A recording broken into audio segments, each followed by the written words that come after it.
Hi everybody. I'm gonna try a couple of videos without the headset. So we'll see how this goes. Alright.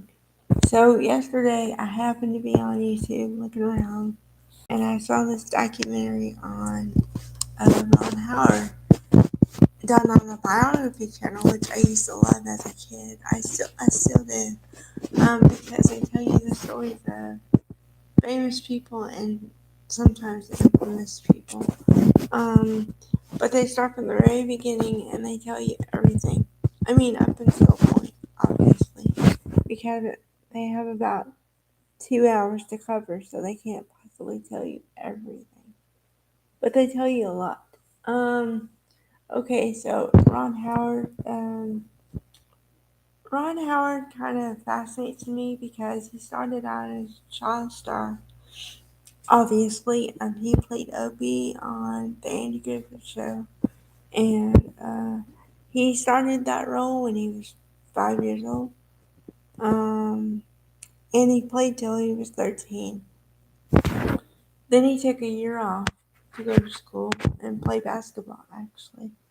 And then he realized he wasn't going to be good at basketball, so then he decided to start acting again.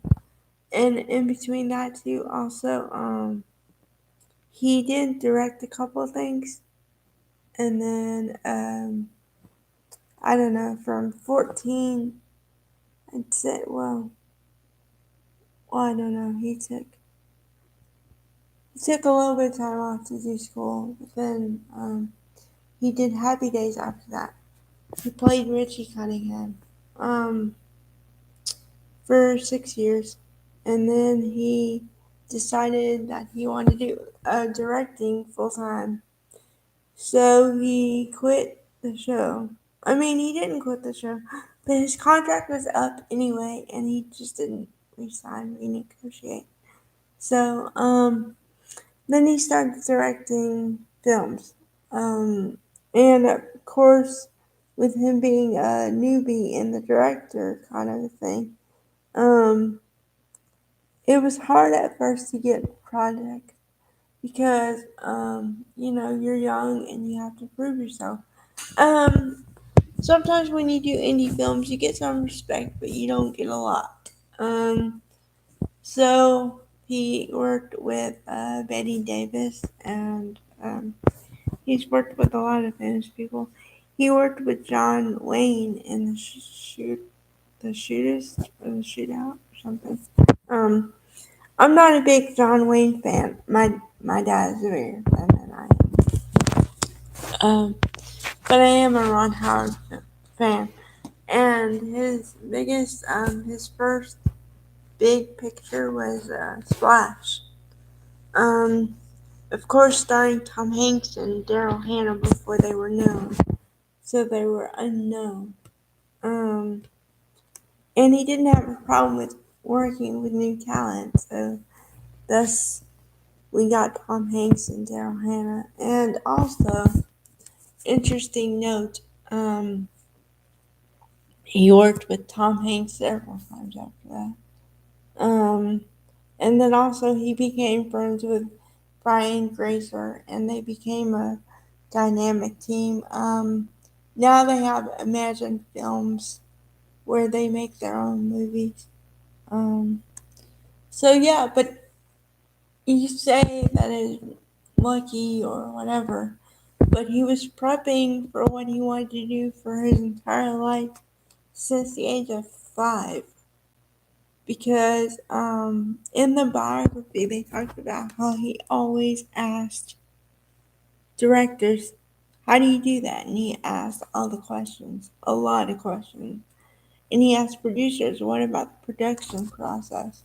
So he asked all the questions. So when you're 13, when you've been learning since you're 5, you have 8 years of knowledge. So even though you don't have anything under your belt, or you may have a couple of, small things, you have a lot of knowledge, and knowledge is power, no matter what. Um, so, but and then of course he stayed really good friends with Andy Griffith and Don Knotts, and they talked about that, and then he said that it was really cool to go back to the reunion 20 years later.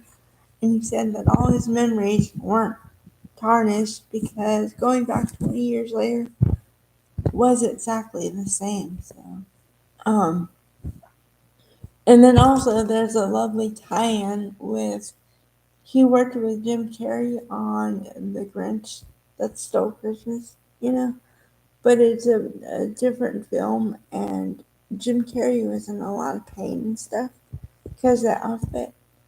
And so he loved Don Knotts. I mean, adored him. So, because Ron Howard knew him, he asked him to come for a day on the set. And Jim Carrey flipped out.